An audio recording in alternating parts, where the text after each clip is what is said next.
पापी जीव जब इस शरीर को छोड़ करके यमलोक जाते हैं तब उनके साथ क्या क्या होता है, उन्हें क्या यातनाएं दी जाती हैं, उनकी कैसे दुर्गति होती है, ये सब कुछ संत महापुरुष बताते हैं। जिनकी दृष्टि खुली रहती है वे स्वर्ग नरक और सारे ब्रह्मांड को अपनी दिव्य दृष्टि से देखा करते हैं और बताते हैं कि जीव को नरक में क्या क्या यातनाएं दी जाती हैं। क्योंकि संत महापुरुषों की दिव्य दृष्टि खुली होती है, वो जिस प्रकार से इस संसार को देखते हैं वैसे ही वो परलोक को देखते हैं। जब जीव मरने के बाद में यमलोक को जाता है तब उसे बहुत ही कष्ट दिया जाता है। जो पापी जीव चोरी करते हैं, शराब पीते हैं, मांस खाते हैं, घूस लेते हैं और स्त्रियों को बर्बाद करने में अपनी शान समझते हैं, छोटी बालिकाओं का जीवन लड़कों की चाहत में नष्ट करते हैं, बिना दया के दूसरे जीवों के शरीर के टुकड़े करना अपना धर्म समझते हैं, उनके अंदर दया एक कण भी नहीं रहती, जानवरों की भांति अपना जीवन व्यतीत करते हैं और जहाँ भी जाते हैं वहाँ की महिलाओं को वो कुदृष्टि से देखते हैं। बिना जाने दूसरों को आरोपी या अपराधी साबित करते हैं। वो सज्जनों के दुश्मन होते हैं। दूसरों की निंदा तो उनकी जुबान पर रहती है। संत महापुरुषों के और धार्मिक ग्रंथों के वो विरोधी होते हैं। सत्य के प्रचार में बाधा उत्पन्न करते हैं। कानूनों का उल्लंघन करना उनकी प्रकृति में होता है। केवल खाना, सोना, ताश, जुआ आदि खेलना और व्यसनी जीवन व्यतीत करना उनकी पूजा होती है। ऐसे जीवों की मृत्यु के समय यमराज के दूत हाथों में हथौड़ी और मुग्दर ले आते हैं। वे बड़े भयंकर होते हैं। उनकी देह से दुर्गंध निकलती है। उन यमदूतों पर दृष्टि पड़ते ही मनुष्य कांप उठता है और अपने माता पिता, चाचा, पुत्र और पत्नी को पुकारता है। यमदूत खतरनाक आवाज में चिल्लाते हैं और मनुष्य लाचार होकर के चिल्लाने लगता है। उस वक्त उसकी वाणी स्पष्ट समझ में नहीं आती।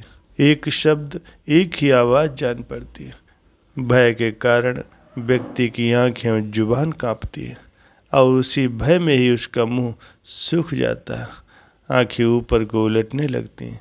दृष्टि की शक्ति भी खत्म हो जाती है और अत्यंत वेदना से पीड़ित होकर के वो उस शरीर को छोड़ देता और फिर यम की डोरी में बंधा हुआ वो यमदूतों के साथ चल देता है। वो मार्ग अत्यंत ही अंधकारपूर्ण, अति भयंकर और पापियों के लिए अति दुर्गम होता है। यमदूत उसे यमपाश में बांध कर खींचते हुए और मुग्दरों से पीटते हुए उस विशाल पथ पर ले जाते हैं। प्यारे सज्जनों, यमदूतों के अनेक रूप होते हैं और समस्त प्राणियों को भय पहुंचाने के लिए ही वो होते हैं। उनके मुख विकराल और नासिका टेढ़ी मेढ़ी होती है। मुंह फैले हुए और दांत लंबे होते हैं। वे अपने हाथों में विकराल अस्त्र और शस्त्र लिए होते हैं। उन अस्त्र शस्त्रों से अग्नि की लपटें निकलती हैं।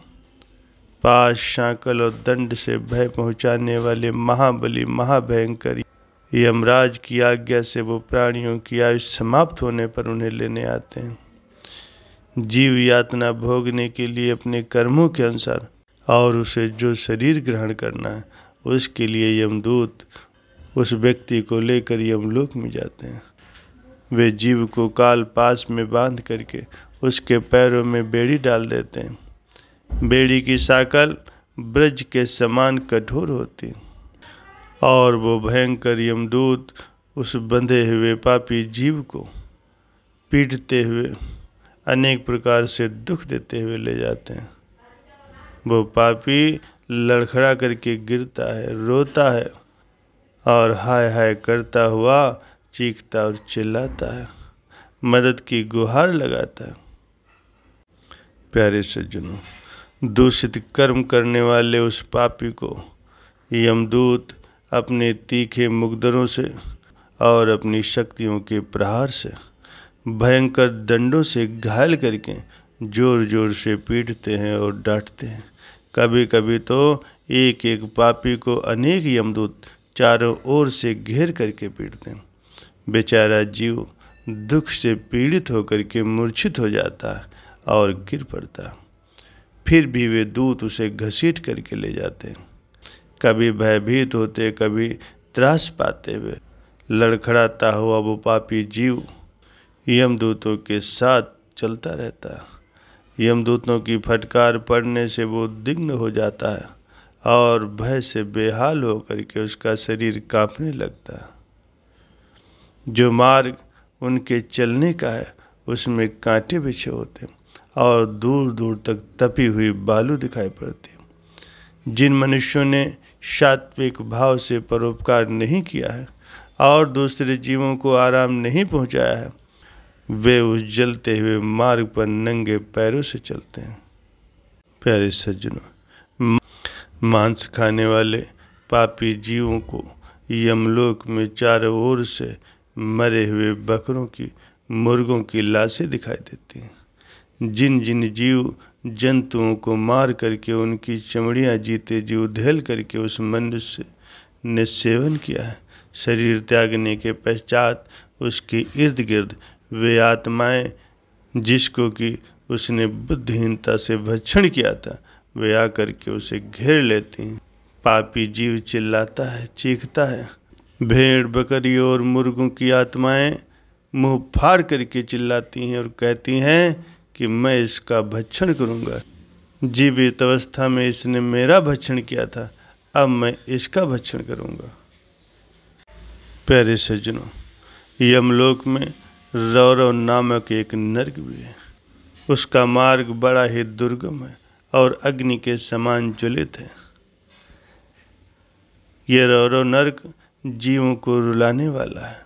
वह ऊंची नीची भूमि से युक्त होने के कारण मानव मात्र के लिए अगम है। तपाए हुए तांबे की भांति उसका वर्ण है। वहाँ अग्नि की चिंगारियाँ और लपटें दिखाई देती हैं। वो मार्ग संकटों से भरा होता है। शक्ति और नुकीले ब्रज आदि आयुधों से व्याप्त है। ऐसे कष्टमय नुकीले मार्ग पर बड़ी ही निर्दयता पूर्वक यमदूत जीव को घसीटते हुए ले जाते हैं और उन्हें सब प्रकार के अस्त्र शस्त्रों से मारते हैं।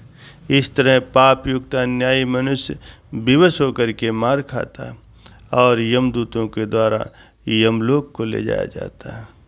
प्यारे सज्जनों, यमराज के सेवक अर्थात यमदूत उन सभी पापियों को उस दुर्गम मार्ग से बहुत ही अवहेलना पूर्वक ले जाते हैं।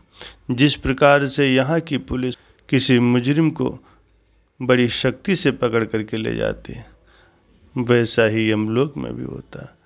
वो अत्यंत ही भयंकर मार्ग जब समाप्त हो जाता है, तब वो यमदूत पापी जीव को तांबे और लोहे से बनी हुई उस भयंकर यमपुरी में प्रवेश कराते हैं। प्यारे सज्जनों, ये यमपुरी बहुत ही विशाल है। उसका विस्तार 1,00,000 योजन का है। वह चौकोर है। उसके सुंदर दरवाजे हैं, जिसकी बाहर की दीवारें सोने की बनी हैं, जो कि 1000 योजन ऊंची। इस पुरी का पूर्व द्वार बहुत ही सुंदर है। यह फहराती हुई सैकड़ों पताएं उसकी शोभा बढ़ाती हैं। हीरे, नीलम, पोखराज और मोतियों से वो द्वार सजाया हुआ है। वहाँ गंधर्वों और अप्सराओं के गीत और नृत्य होते रहते हैं। उस द्वार से देवताओं, ऋषियों, मुनियों, योगियों और सिद्ध संतों और सात्विक जीवन व्यतीत करने वालों का प्रवेश होता है। उसी यमपुरी में यमराज के सामने ही सभी जीवों के कर्मों का फैसला होता है। जिसने जैसा कर्म किया है उसको उसी प्रकार से सजा दी जाती है और आगे का जन्म दिया जाता है।